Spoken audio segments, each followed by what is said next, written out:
Okay, hello everybody, and welcome to our webinar, Fall Book Club Picks. I'm Susan Maguire, Senior Editor for Collection Management and Library Outreach at Booklist. Before we begin, I want to go over some quick technical details. The audience is in listen-only mode, but we welcome any questions you may have. On the bottom of your screen is a toolbar with a section for Q&A. If you have a question or need technical assistance, simply click the Q&A and type your message into the box that appears. We will do our best, sorry, lost my place. We'll do our best to respond to all tech-related questions, and we'll pass along all other questions to today's panelists so they can follow up with you after the webinar. Links to today's slides and title list were included in the reminder email you received from Zoom an hour ago. To download them, please open that email, scroll to the bottom, and click on the links located there. You could also download these materials at any time by copying the URLs on this screen right here into your web browser. Today, we have the pleasure of hearing from Golda Rademacher, Library Sales and Marketing Director at W.W. Norton and Company, Annie Mazes, Manager of Library Marketing and Sales at Workman Publishing, Rebecca Vanuck, Executive Director of LibraryReads, and Polly Ken, the Reader Services Coordinator at the Lawrence Public Library. First up, let's hear from Golda Rademacher. Golda started as a sales assistant at Norton 20 years ago. She's now the Library Sales and Marketing Director, which seems appropriate since both of her parents were librarians. Hooray. You can find her on Twitter and Instagram at WW Norton Library. Welcome, Golda. The floor is yours. Thank you, Susan, and hello, everybody. Thank you for tuning in today. So I have created a YouTube playlist on the Norton channel where you can find book buzz videos on our recent and forthcoming titles for both adults and children. I have a monthly newsletter where I almost always do an ARC giveaway, so you should sign up for that. And please do feel free to email me with any questions. My next slide. So we are so excited that we have several titles on the National Book Award finalist list. From Norton, Live Right, Tin House, and New Directions. They are finalists in fiction, nonfiction, poetry, and translated literature. We had a lot of great titles come out in paperback this year, so I wanted to highlight just a few of them.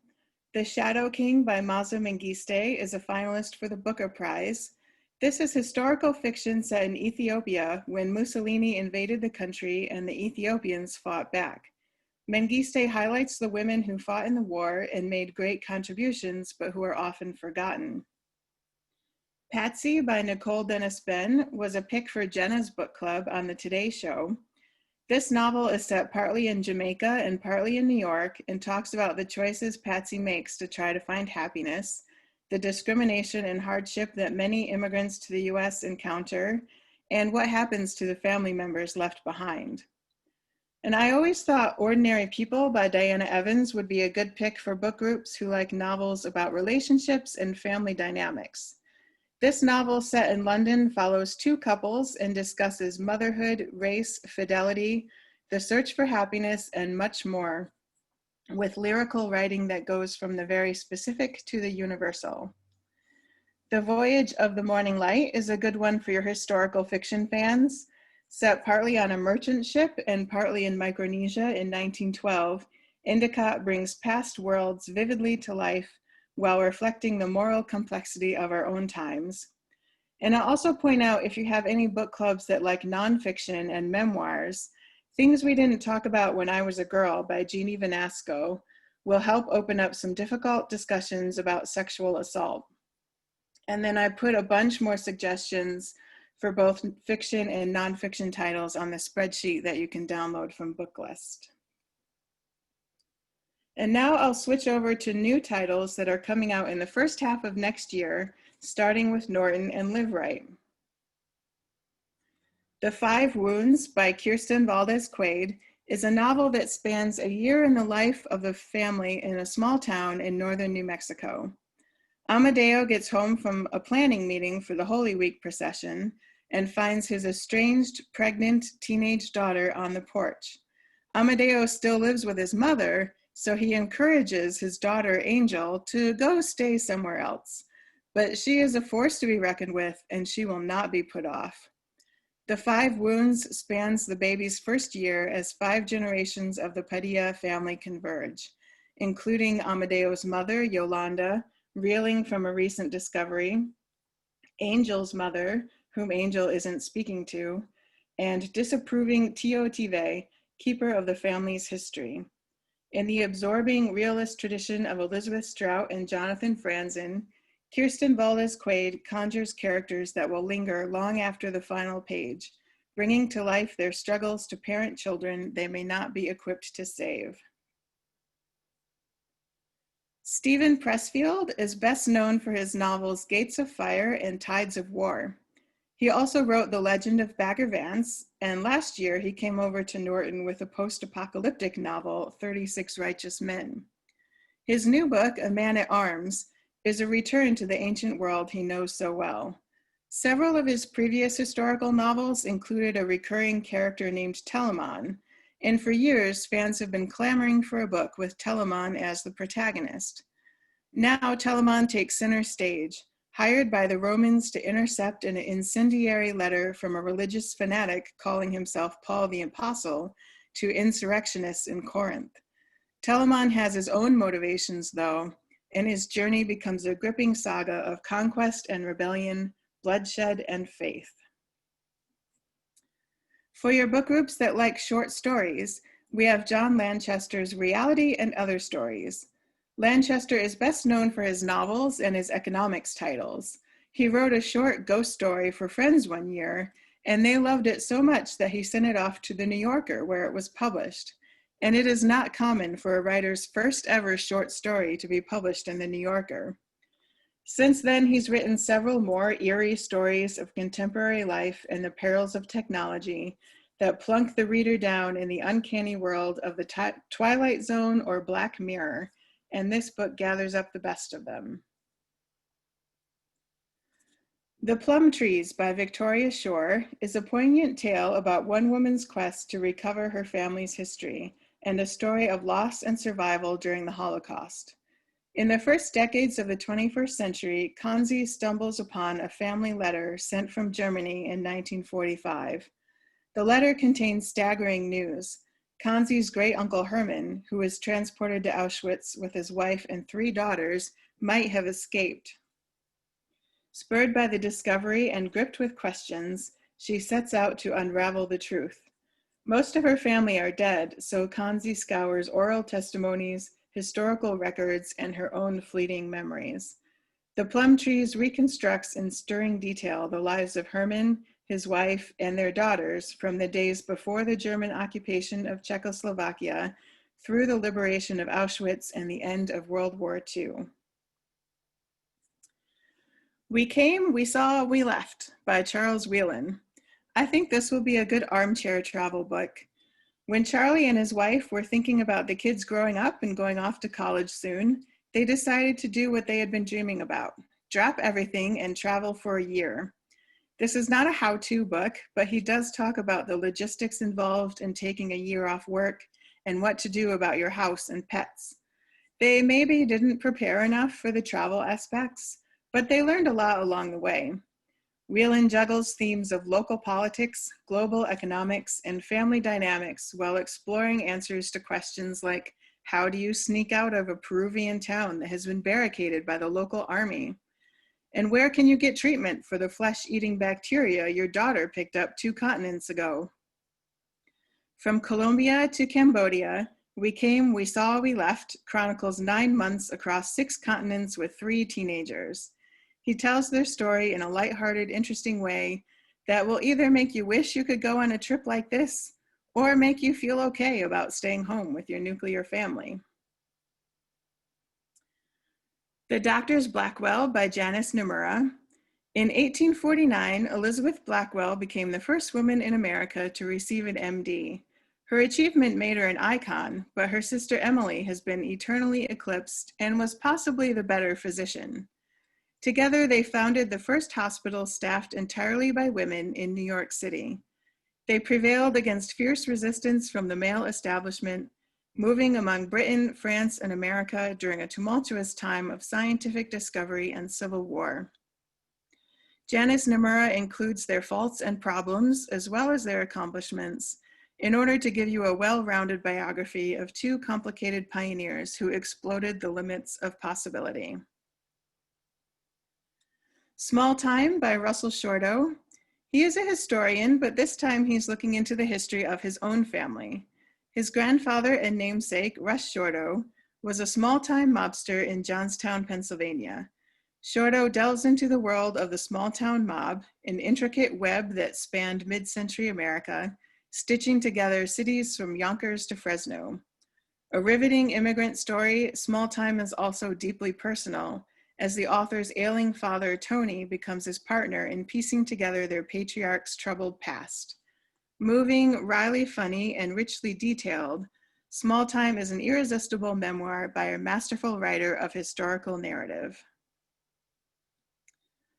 The Life She Wished to Live by Anne McCutcheon is a biography of Marjorie Kinnan Rawlings, the author of The Yearling. Rawlings was a tough, passionate, and independent woman who rebelled against the early 20th century conventions of her upbringing. She found her voice in the remote hardscrabble town of Cross Creek, Florida. Between hunting alligator and managing an orange grove, Rawlings employed her sensitive eye, sharp ear for dialogue, and philosophical spirit to bring to life an unknown corner of America in vivid, tender detail, a feat that earned her the Pulitzer Prize in 1938. The Life She Wished to Live paints a lively portrait of Rawlings, her contemporaries, including her legendary editor Maxwell Perkins and friends Zora Neale Hurston and Ernest Hemingway, and the Florida landscape and people that inspired her. And next up is Tin House. They are an independent publisher based in Oregon, and they always have a great selection of books. The House on Vesper Sands by Porrick O'Donnell is a Victorian mystery with lots of atmosphere of the dark streets of London. There's a lot of banter between Inspector Cutter and Gideon Bliss, who sort of stumbles into helping out the inspector while they are both trying to figure out what is happening to young women going missing in London. And then we also have an intrepid female reporter on the case. The publisher at Tin House calls it a mix between Sherlock Holmes and Jane Austen. Helen MacDonald called the book funny, eerie, tender, haunting, and unsettling, smokily atmospheric, and fantastically enjoyable. It's a 19th century supernatural procedural mystery that is also an impassioned meditation on love and duty, loss, suffering, power, and injustice. Spanning 4 decades and 2 continents, Bride of the Sea illuminates a family fraught with secrets, rivalries, and estrangements against the backdrop of the Gulf War, 9/11, and a rapidly changing world. When the marriage of Munir and Saida ends, he goes back to Saudi Arabia and she stays in Ohio with their daughter. Her worry that Munir will try to take their daughter away overwhelms her. So soon, Saida disappears with the little girl to build a new secret life, while Munir is left desperately searching for his daughter from a different country for years. This is an Own Voices novel with no shortage of topics for lively discussion. It is a coming-of-age tale, a cross-generational family saga, and has more than one love story, all informed by the relationship between 2 countries pulling them all apart.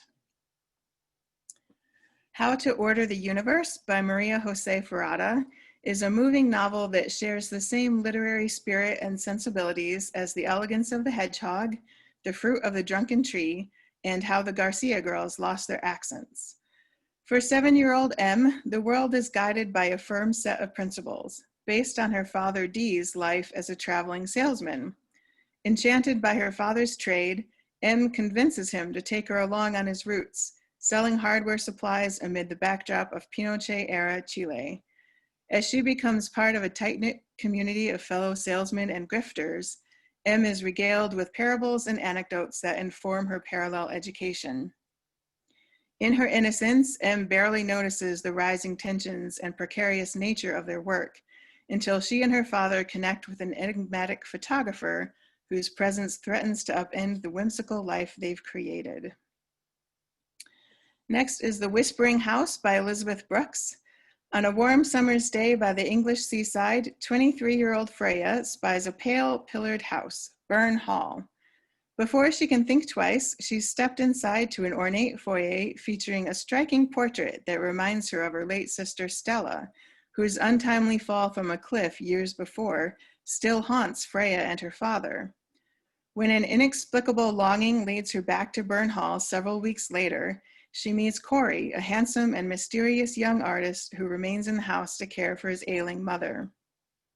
She plans to stay for just a few days, but Freya finds herself extending her stay longer and longer, becoming drawn in by this strange mother and son pair who inhabit it. Richly plotted and perfectly paced, this should appeal to fans of Daphne du Maurier, Ruth Ware, Claire Fuller, and Sarah Waters. My next book from Tin House is an illustrated novel. Not a graphic novel, but a novel with illustrations. Justine by Forsyth Harmon is a sharp, intimate portrayal of girlhood and the line between friendship and obsession. Set on Long Island in the late 1990s, Harmon's tale precisely captures the music, styles, attitudes, and the capitalistic and cultural trappings of the era. The novel intimately and movingly addresses the intricacies of an American girlhood, female beauty standards, sexual relationships, eating disorders, friendships, and self-identity. And we think this will appeal to fans of Megan Abbott, Emma Cline, and Julie Buntin, and the early novels of Lori Moore and Jennifer Egan. White Magic by Alyssa Washuta explores questions of cultural inheritance. A First Nations woman, Washuta draws on the spiritual magic and powers of her Cowlitz heritage and Appalachian ancestors to guide and empower her through her experiences, memories, and the dangers that she continues to confront. Deftly exploring the space between grief and beauty, Washuta's essays turn pain, abuse, self-doubt, and loss into acceptance, meaning, resilience, and love. And Welcome Scarlet. Norton distributes Penzler Publishing's American Mystery Classic series, and now we're excited to add on their new imprint, Scarlet.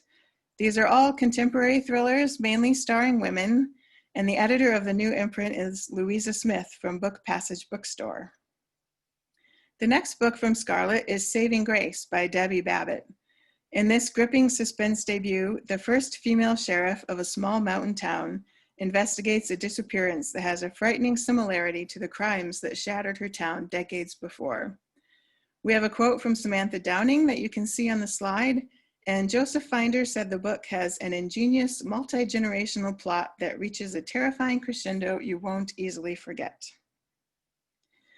And then the American Mystery Classics is a line of newly reissued mystery and detective fiction from the first half of the 20th century. These books are published in hardcover and paperback at the same time, so you can choose which format works best for you. And we have ebooks for many of them if we have the rights. These are perfect for a mystery book club that wants to branch out to some classics or discover authors who may not be as well known today. You can read 2 of the original Perry Mason novels by Earl Stanley Gardner to go along with the new HBO series. And one of the intriguing fall titles is Vultures in the Sky by Todd Downing, who was a member of the Choctaw Nation. They also have classics from Mary Roberts Reinhardt, Anthony Boucher, Cornell Woolrich, Ellery Queen, Dorothy B. Hughes, and many more. And I linked to a full list of this series in the spreadsheet from Booklist. So that was a lot of books, but I didn't even cover all of our titles. So check out our catalogs on Edelweiss to find more. Or if you ever need help finding a book to fit into a certain theme, feel free to email me. And then again, I have Book Buzz videos in the library marketing playlist on YouTube, where you can catch up on anything you might have missed. You can find digital review copies on Edelweiss and NetGalley. And then I just wanted to end by saying thank you so much for the work that you're all doing for your communities in these very difficult times. And that's it from me. Thank you, Golda. And next, we're going to hear from Annie Mazes. Annie handles adult library marketing for all imprints at Workman Publishing Company. She also heads up the ALMA, which stands for Adult Library Marketing Association, committee. Some of her favorite titles include The Orphan Master Son and Lady Pancake and Sir French Toast. After nearly 10 years, she still can't believe she gets to book talk with librarians every day. Believe it, Annie. Hashtag dream job. Take it away. Thank you. Thank you for being here today. This is our Instagram and Twitter if you'd like to get in touch. Also, before I forget, I didn't include that in this slide, but Golda and I are doing a winter preview along with Chris Vicari from Sterling. So I'm going to put the link to register for that in the chat. If you're interested, we're going to have an editor's picks panel, and we're going to have our own book buzz to talk about even more titles. And we'll be joined by the ever wonderful Chris Vicari. So feel free to register for that November 12th. Next up, I am going to start with The Fortress. This is a bracing work. Definitely a lot to talk about in this title. It takes a unique look at many of the issues raised by the Me Too movement and the culture of toxic masculinity that prompted it. Jonathan is a successful lawyer. He has a beautiful wife. There's a baby on the way, but he also has a string of young women he's having affairs with. His world's our world, but it exists alongside a vast self-sustaining city-state called the Fortress, where the indigenous inhabitants, a society run by women, live in isolation. When Jonathan's wife Adelia discovers his indiscretions and the ugly sexual violence pervading his law firm, she agrees to continue their fractured marriage only on the condition that Jonathan voluntarily offers himself to the Fortress as a supplicant and stays there for an entire year.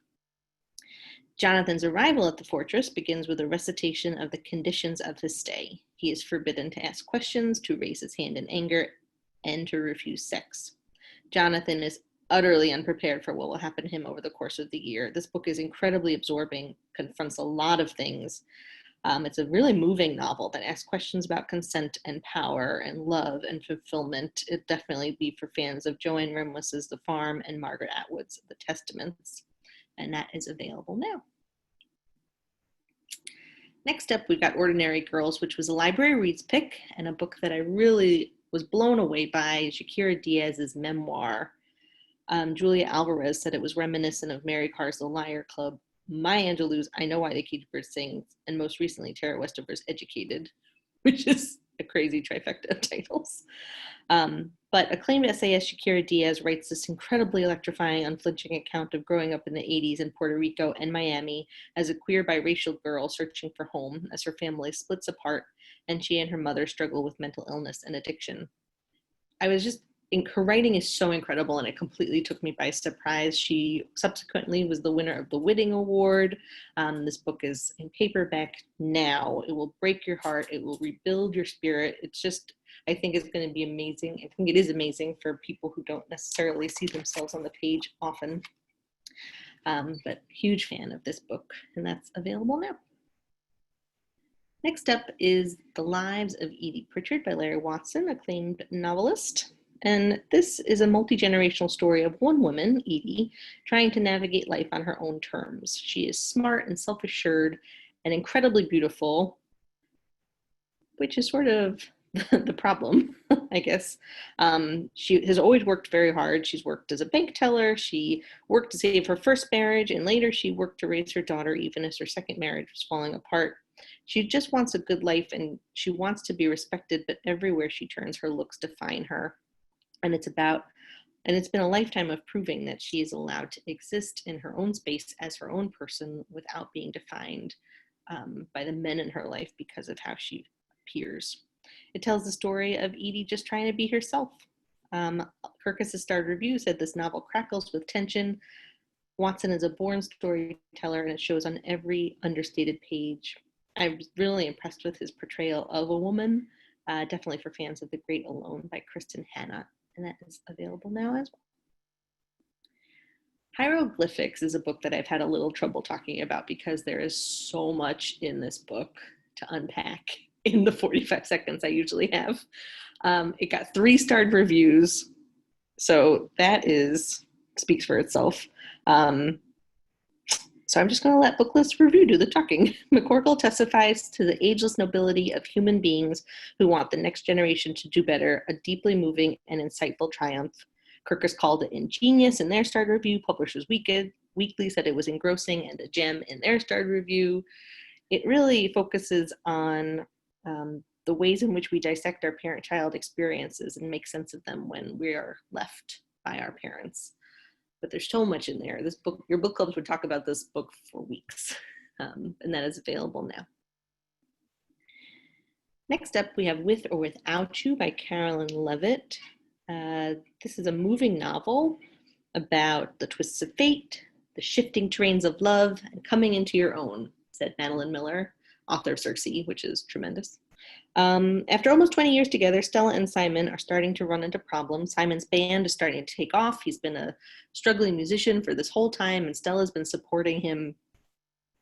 And she's sort of starting to feel left behind as Simon takes off. And the day before he's about to hit the road on this tour that will change his life, Stella falls into a coma. And so Simon is left with this decision: do I stay with her or do I go on tour? And he stays with her because, you know, it's a human thing to do. But when she wakes up from a coma, she has this incredible ability that she'd never had before. And Simon doesn't know what to do with himself because all of a sudden she's getting all this attention for this artistic ability that she never had when he's been struggling his whole life to be artistic. Carolyn Levitt knew a man who had fallen into a coma. When he woke up, his personality was completely different. And that is apparently a thing that can happen. So that is what she based the story off of. But it is really just a story of these two people examining what it is that they really want ultimately. And Kirkus gave it a starred review. It's on sale now also. Next up, we have Impersonation. Allie Lang is a professional ghostwriter. She's a perpetually woke single mother. Lana Breben is a high-profile lawyer, economist, advocate for women's rights. She also has a son. Together, they make the perfect feminist mother. Lana and her staff have decided she sort of needs to soften her image a little bit in the eyes of the public, and then a memoir about her life as a mother will help this. However, because she's been doing all these incredible high-profile nationwide things, she doesn't really have a lot of hands-on mother experience. So enter Allie, who has lots of hands-on mothering experience, but she's struggling to write this book because Lana's not supplying her with any stories. And so she sort of starts to put in her own experiences to the book. Eventually, this becomes too much for her, and she is tested to see if she can stand up for herself. But it really just talks about class and ambition and motherhood and, you know, what is expected of women to work and to be present in their children's families' lives. For fans of Mrs. Fletcher and the Female Persuasion. Available now. His Only Wife, so exciting. Reese just picked this for her, my friend Reese. Reese Witherspoon just picked this for her October book club pick. So there you go, the ultimate book club pick. I really enjoyed this book. It was a personal favorite this season. Afi Tekful is a young seamstress who lives in a small town in Ghana with her widowed mother. One day she's offered a life-changing opportunity, a proposal of marriage from the wealthy family of Alikum Ganyo, a man she doesn't really know. She agrees because it really will change her life. She has dreams of being a fashion designer. She wants to help her mother, who has sort of been ostracized by their community. So she says yes, and they get married, and he sends a stand-in to their own wedding. So she doesn't really even meet him until weeks later. And it turns out that he's in love with another woman who his family disapproves of, and Afi, is supposed to win him back on their behalf. This is something she did not know and had never really agreed to. And from then, it really is the story of Afi's development and growth and, you know, learning what she's not willing to compromise on. Peace Mede is a brilliant scholar and a fierce advocate for women's rights. This is her debut novel, and it is full of intelligence and humor and, you know, standing up for yourself and women's rights.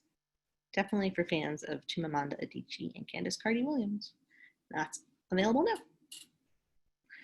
Down Along with This Devil's Bones is a tremendously important readable book, nonfiction. Town O'Neill was a journalist who moved to Alabama as a white Northerner, and he felt somewhat removed from the racism that Confederate monuments represented. But as he witnessed people's responses to the battle over their removal, it became very clear that he played a part because white supremacy is not a regional affliction, but is in fact coded into the DNA of American history. Through the lens of the conflicts surrounding Nathan Bedford Forrest's statues, this fellow was the first Grand Wizard of the KKK, O'Neill examines the legacy of white supremacy in America. It's definitely a book that will resonate with readers of Tony Horowitz or Robin DiAngelo. And Kesa Limon, author of Heavy, said that we can no longer see ourselves as minor spectators or weary watchers of history after finishing this astonishing work of nonfiction. And that is on sale now. The Midnight Bargain is very fun. Magic meets fantasy, but there is such a strong theme of feminism through this book, which will give people lots to talk about. Beatrice Claiborne is a sorceress who practices magic in secret. She's terrified of the day that she will be literally locked into magic. When women get married, they are forced to wear collars so their magic doesn't hurt any unborn children. She dreams of becoming a full-fledged magus and pursuing magic as her calling, as the men are allowed to do in this society. But her family is in severe debt, and only she can save them by securing an advantageous match. So in a stroke of luck and skill, Beatrice finds another way to become a magus and fulfill her lifelong dreams and save her family. But in doing so, she meets this wonderful man who is strong and proud of her and impressed with her abilities and supportive of what she wants in life. But if they get married, she loses her magic. And if she follows her heart and her magic, or she follows her head and her magic, she loses her love. So which path does she choose? That goes on sale today. Brand new, out in the world. Oh, I love this jacket. Gabe Bump is a delightful human. This is his debut novel. It will be available in paperback in January. It is a powerful story of Claude McKay love and his quest to fit in. But as he discovers, there's no escaping the people and places that made him. Gabe was born and raised in South Shore, Chicago, where this takes place. And this story is so filled with authority and authenticity as he tackles issues of race and identity, social injustice, and family. Library Journal starred reviews said, with deft writing and rat-a-tat, laugh until you gasp at the implications dialogue, Bump delivers a singular sense of growing up Black that will resonate with readers. So, on sale January 12th in paperback. I love this book. It was so good. Oh, it got 3-star reviews from LJ Kirkus and PW for fans of Pachinko or homegoing. The Mountain Sing is this enveloping multi-general tale of the Tran family. It's set against the backdrop of the Vietnam War, but it's not a war book at all. It's not political. It's about the effects that war has on humans. The main protagonist was born in 1920 and was forced to flee her family farm with her 6 children during the land reform as the communist government rose in the north. Years later in Hanoi, her granddaughter comes of age as her parents are heading off to fight in the Vietnam War. It is about a conflict that has torn her family apart. It is incredibly beautiful writing. Quai Mei is she's a Vietnamese poet. This is her first book written in English. It's truly remarkable. Her words, it's so lyrical. I can't say enough good things about this book. There's a lot to discuss in there, and it was so informative about the history of Vietnam from a unique to me perspective. But on sale in March as a paperback. Paper Bullets is I just love all these books. I don't keep saying that, but I picked the ones I really love. Paper Bullets is so excited about this. It's a true story. More importantly, it is a little-known tale of 2 brave and creative women determined to rebel against the Nazis as only they could through their art. Lucy Schwab and Suzanne Malherbe, better remembered today by their artist names of Claude Calhoun and Marcel Moore, distributed these paper bullets, wicked insults that they wrote against Hitler, calls to rebel, subversive fictional dialogue designed to demoralize the troops, until they were captured and sentenced to death in 1944. They survived and continued making their gender bender art. So if you Google their artist names, you will find this amazing art that they created. And this story is so good. It's incredibly well researched. They are so amazing and brave and think nothing of it. They exactly who they are all of the time. They were together as partners for decades. So this is for fans of, political resistance art, the LGBTQ movement. Hampton Sides and Douglas Brinkley have praised this book. Huge fan. On sale November 10th. The Fortunate Ones is a book for fans of Ann Patch's Commonwealth. But Charlie Boynton, he's young. He thought his life with his single mother was really just fine, but then his mother's connections get Charlie into a boarding school and give them access to the upper echelons of Nashville society. And Charlie falls under the spell of all that this life among the wealthy can mean. He's increasingly attached to another boy, Arch Cray. Charlie learns how morality has little to do with life in the fancy rich society that Arch lives in. Into college, and then after, Charlie aids Arch in his pursuit of a Senate seat, only to be pulled into a growing web of deceit. The novel really examines the questions: why do the poor love the rich? Why do we venerate them? Why do we envy and worship a class of people that so often exhibits the worst excesses and the lowest morals? Perhaps something that's relevant today. Starred Kirkus Review, an impressive literary balancing act that entertains as it enriches. It is on sale January 5th. At the Edge of the Hate was the winner of the 2019 Penn Bellwether Prize for Socially Engaged Fiction. Maddie Delnato is homeless at 20 and has made a family of sorts in the dangerous spaces of San Francisco's Golden Gate Park. She knows whom to trust, where to eat, when to move locations, how to take care of her dog. And then one night, she unwittingly witnesses the murder of a young homeless boy and is seen by the perpetrator, and her life is completely upended. Against the backdrop of a radically changing San Francisco, a city which has historically been very tolerant but is now rapidly changing, this really pulls you into a world of the homeless and forces you to confront and take a close look. If you knew and understood homeless people, would you condemn them? On sale January 19th. Made in China. In 2012, a woman in Oregon got more than she bargained for when she opened cheap Halloween decorations she purchased at Kmart and an SOS letter handwritten in broken English by the prisoner who had made them and packaged them in China fell out. Amelia Pang has followed the story of this man who packaged these goods, and this book is an incredible call to action to American consumers to ask more questions and demand answers from the companies they patronize. On sale February 2nd. And last but not least is Liberty, which, that jacket is stunning. The writing is stunning. This is by Caitlin Greenidge, who wrote We Love You, Charlie Freeman. Coming of age as a freeborn Black girl in Reconstruction-era Brooklyn, Liberty Sampson was all too aware that her purposeful mother, a practicing physician, had a vision for their future together. Liberty would go to medical school, practice alongside her mom, but Liberty is drawn more to music than science and feels stifled by her mother's choices and is hungry for something else.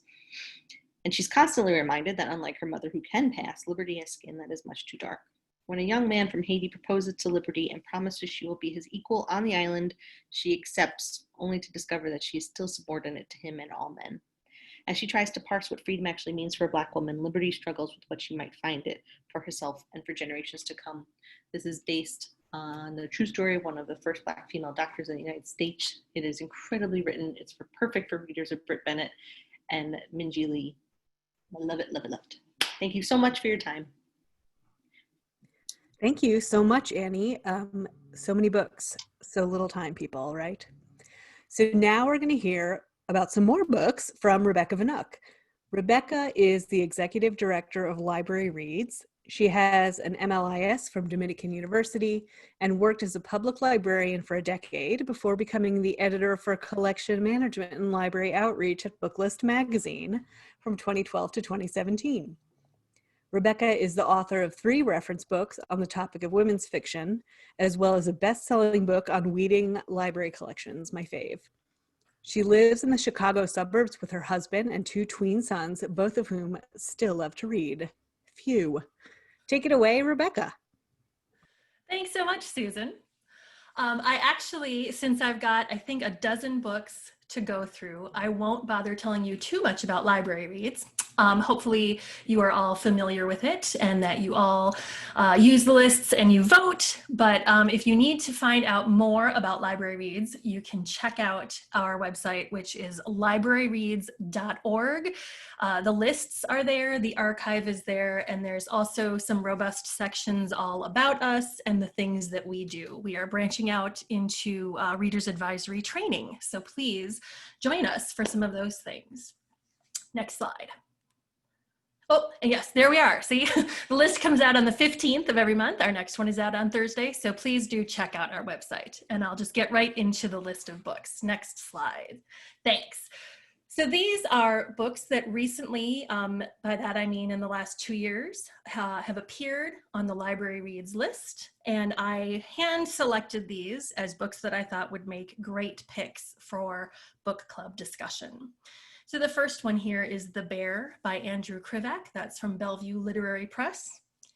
In an Eden-like future, a girl and her father live close to the land in a shadow of a lone mountain. They possess a few remnants of civilization, some books, a pane of glass, a set of flint and steel. The father teaches the girl how to fish and hunt, the secrets of the seasons and of the stars. He is preparing her for an adulthood in harmony with nature, for they are the last of humankind. The Bear is a cautionary tale of human fragility, love, and loss, a stunning tribute to the beauty of nature's dominion. I think this one would be good for groups that like atmospheric reads, futuristic settings, or fables. Next. A Good Neighborhood by Therese Ann Fowler from St. Martin's. This was actually one of my favorite books of 2019. Or maybe 2020 is when it came out. In Oak Knoll, a verdant, tight-knit North Carolina neighborhood, ecology professor Valerie is raising her musically gifted biracial son who's headed to college in the fall. All is well until the Whitmans, a family with new money and a secretly troubled teenage daughter, raise the house and trees next door to build themselves a McMansion. With little in common except a property line, these two families quickly find themselves at odds. First, over an historic oak tree in Valerie's yard, and soon after, the blossoming romance between their two teenagers. This is very much a modern retelling of Romeo and Juliet. I feel it would be good for groups that enjoy exploring social issues. There is possible sensitive content. Next. Una Out of Order from Margarita Montemore by Flatiron. This is a remarkably inventive novel that explores what it means to live a life fully in the moment, even if those moments are out of sequence. It's New Year's Eve, 1982, and Una Lockhart has her whole life before her. At the stroke of midnight, she will turn 19, and the year ahead promises to be one full of change. But as the countdown to the new year begins, Una faints and awakens 32 years in the future in her 51-year-old body. Montemore has created an unforgettable story about the burdens of time, the endurance of love, and the power of family. I feel this one would be good for groups that enjoy strong female leads and for readers who can handle the quirky back and forth timeline. Next. The Vanishing Half by Britt Bennett. This is from Riverhead. The Vignes twins will always be identical. But after growing up together in a small Southern Black community and running away at age 16, it's not just the shape of their daily lives that is different as adults, it's everything. Their families, their communities, their racial identities.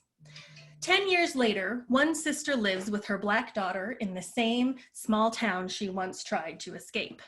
The other secretly passes for white, and her white husband knows nothing about her past. Still, even separated by miles and just as many lies, the fates of the twins remain intertwined. What will happen to the next generation when their own daughter's storylines intersect? I think this one will be good for groups looking to explore contemporary social issues and those who enjoy stories about families and sisters. Next. The Bookwoman of Troublesome Creek by Kim Michelle Richardson from Sourcebooks. The hardscrabble folks of Troublesome Creek have had to scrap for everything. Everything except books, that is. Thanks to Roosevelt's Kentucky Packhorse Library Project, Troublesome has its own very own traveling librarian, Cussie Mary Carter. Cussie's not only a bookwoman, however, she's also the last of her kind, her skin a shade of blue unlike most anyone else. Not everyone is keen on Cussie's family or the library project, and the blue people are often blamed for any whiff of trouble. If Cussie wants to bring the joy of books to the hill folks, she's going to have to confront prejudice as old as the Appalachians and suspicion as deep as the holler.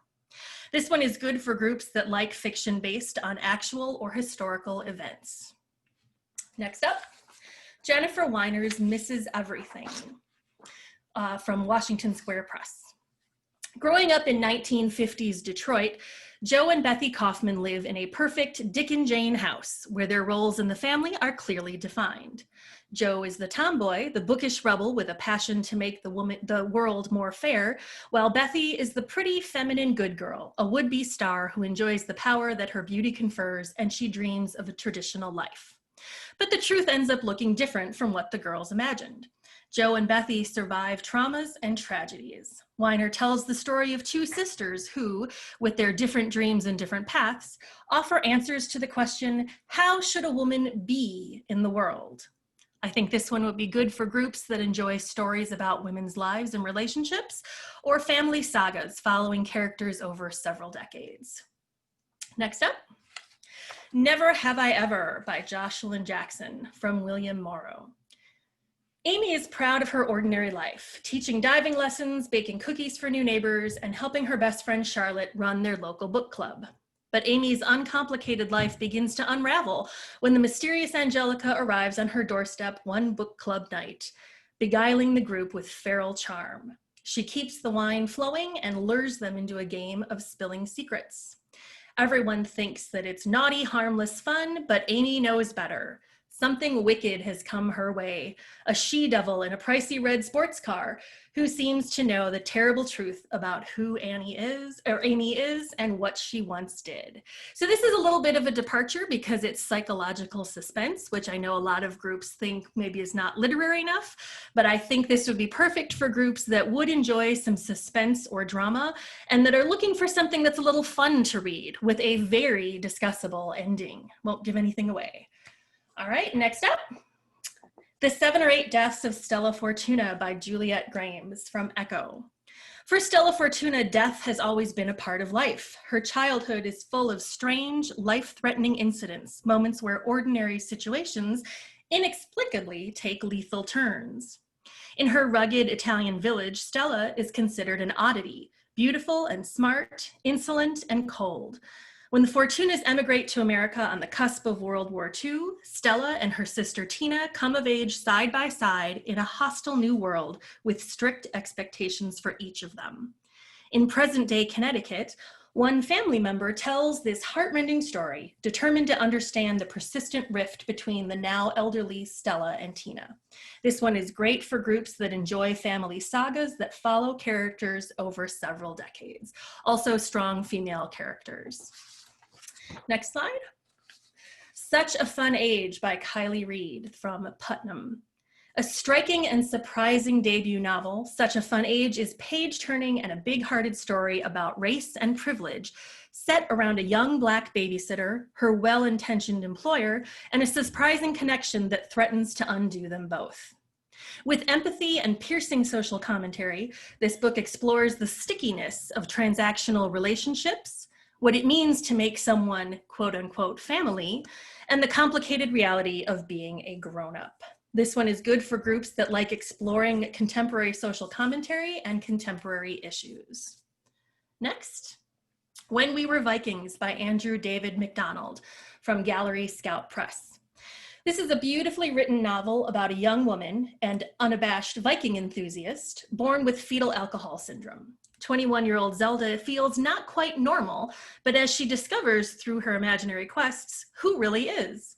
She sees herself as a modern-day Viking with a sacred duty to protect her family, and her family is basically just herself and an older brother with a messy past and an even messier present. This one is good for groups who like strong female characters, quirky characters, and sibling stories. Next. How to Be Safe by Tom McAllister is from Live Right, Norton. Recently suspended high school English teacher Anna Crawford is stewing over the injustice of being fired when she is shocked to see herself named on television as a suspect in a shooting at the school where she worked. Though she is quickly exonerated and the actual teenage murderer identified, her life is nevertheless held up for relentless scrutiny and judgment as this quiet town descends into media mania. Gun sales skyrocket, victims are transformed into martyrs, and the rules of public mourning are ruthlessly enforced. Anna decides to wholeheartedly reject the culpabilities she's somehow been assigned and the rampant sexism that comes with it, both in person and online. How to Be Safe is a compulsively readable, darkly funny expose of the hypocrisy that ensues when illusions of peace are shattered. This one is good for groups who like strong female characters and discussing current social events. And then the last one is An American Marriage by Tayari Jones from Algonquin. Newlyweds Celestial and Roy are the embodiment of both the American dream and the New South. He is a young executive, and she is an artist on the brink of an exciting career. But as they settle into the routine of their life together, they are ripped apart by circumstances neither could have imagined. Roy is arrested and sentenced to 12 years for a crime Celestial knows he didn't commit. As Roy's time in prison passes, she is unable to hold on to the love that has been her center. But after 5 years, Roy's conviction is suddenly overturned, and he returns to Atlanta ready to resume their life together. This one is good for groups who like deep looks into relationships and current social events. So that's the end of this list, and I just wanted to let you know one more time. Please check out www.libraryreads.org to find out all about us. I actually will be turning this list into a printable that will be on our website. It's not there yet, but I hope to have it up within the next day or so. And if you follow us on social media, we're on Instagram, Facebook, and Twitter, and you can find those links on our website. I will be putting it up there, links to it as well, so you can all check it out within the next few days. Thanks so much for having me. Thank you, Rebecca. That was amazing. So for the final portion of today's webinar, we're going to mix it up a little bit, and I will be speaking with Polly Ken, who is the Reader Services Coordinator at the Lawrence Public Library in Lawrence, Kansas, and she is fairly certain that leisure reading and afternoon tea will save humanity. Fingers crossed on that one. In early 2015, she launched the Book Squad Readers Advisory Team at her library and has written and presented on RA ever since. She has served on the Booklist Advisory Board, the LibraryReads Board, and is co-host of the Book Squad podcast. In her spare time, she made 3 Humans entirely from scratch. And Polly is currently reading Post-Colonial Love Poem by Natalie Diaz. Thank you for joining us, Polly. Thanks for having me. So in these unprecedented times, yes, I'm sure back in the spring when things shut down, you had to kind of pivot with your book group. So how did you keep your book groups going when the library closed? And did folks come with you, or just talk about how the pandemic changed your book groups? Right. So mixed success, I will say. So, when we realized that this was going to be more than a week or two closure, and maybe you remember when we thought maybe it was only going to be a week or two, we scrambled to get up to speed on Zoom because we hadn't really been doing that. We contacted all of our regular members and let them know we were changing to Zoom meetings and how to attend. And then we started to promote through social media. And we realized pretty quickly we needed to swap out a number of our selections to make sure they were all available through Hoopla, because we wouldn't be meeting people or giving out books. We learned from that. Make sure you check everywhere you might have listed your book selections because people having read the wrong book somehow, and it will be a bummer for them and for you. So learn from our mistake there. But we were able to find a lot of great things on Hoopla. To be honest, though, I think we lost some folks due to the format of the book. Some people just didn't want to read ebooks or listen to an audiobook. We lost some due to the format of the meeting and technology issues. We lost some just being, zoomed out and not wanting to sit on a computer anymore. And a lot of us are struggling with attention and being able to read long form right now. I hate to say that to publishers and librarians, but I think we all know that. Yeah, it's true. So I think there was some loss, but then also we found out that we gained some folks. So we gained people who didn't have time to meet before, couldn't make it when we were meeting, but now could. So we picked up some new people there, and we also picked up some people who maybe had some issues with social anxiety or with some limited mobility who were unable to come, and they were now able to be included because of the format.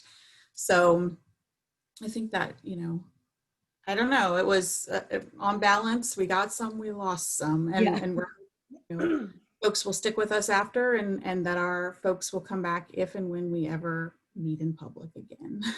Yeah. So you, Lawrence is open now for basically materials, right? You're not doing programs in person. Yeah, you can come in, we call it LPL Express. You can browse. We try to have you in and out in 15 minutes. If you need a little longer, we can accommodate that. We have computers open for an hour. But yeah, no programs, no place to come sit down and read. We're there to help you, but then we would like you to go. Yeah.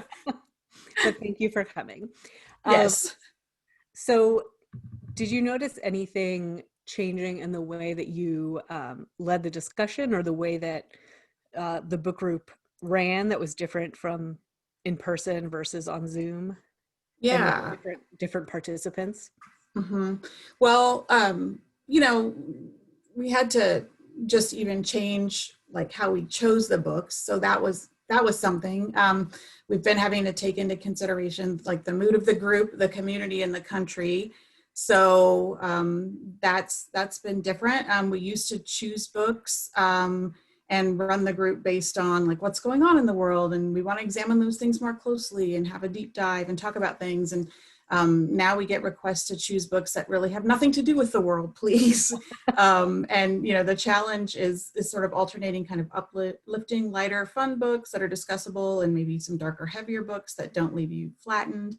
And I, was making tons of notes during the presentation. So I'm found some that I definitely would like to bring to the groups. I run the Social Justice Book Club, and it's been really, really weird right now because, with the movement for racial justice, we want to really read a lot of those books. And then also just as humans, we want to put our heads in the sand because of COVID. And so that's been different. And just in terms of, running the group, it's just weird. I'm sure all of you know, having been on Zoom meetings forever now, you just have to get used to not having the body language to read the group about maybe who's getting ready to talk next. You're constantly scanning the screen to kind of figure out who's trying to talk, who you're missing, who tried to talk and got bumped and now needs a turn. So it's harder to monitor that piece of being a book club leader to just make sure that you're really reading the room, because the room is a screen now. I find that we're often sometimes get distracted by people's lives going on in the background, and the way people have their camera angled, and you're looking up their nose, and you're having to remind people to, you have to remind people to mute, and then sometimes that stems the flow of conversation, because by the time they get unmuted, they've missed their chance to jump in. So, as a leader, you're trying to kind of mitigate that and just kind of watch what people are doing. But, it's changed how the conversation goes.